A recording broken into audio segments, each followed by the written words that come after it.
আজকে আমি গিয়েছিলাম একটা দাদার বিয়ের জল সইতে। হ্যালো এভরিওয়ান, আমি মিতা।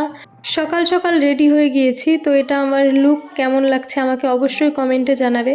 তারপর আমি, দিদি আর আমার ভাগ্নে আমরা তিনজন মিলে এখন যাচ্ছি বিয়ে বাড়িতে। তো এসে দেখি সবাই এখন বের হবে জল সইতে যাওয়ার জন্য।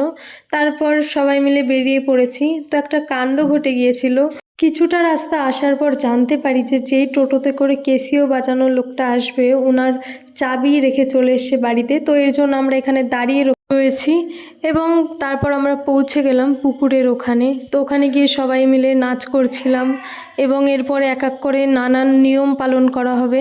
প্রথমে কাঁচি দিয়ে জল কেটে নিল এবং তারপর তেল সিঁদুর এসব দিল এবং হাওয়া দিয়ে মা গঙ্গাকে ঠান্ডা করলো এবং বরণ করে জল ভরে নিয়ে চলে আসলাম।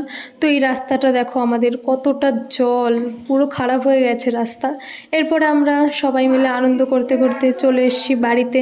বাড়িতে এসে দাদা মানে যে বর আর কি, সে এবং সবাই মিলে খুব নাচ করছিল, আনন্দ করছিলাম। তো দেখা হবে পরের একটি ভিডিওতে।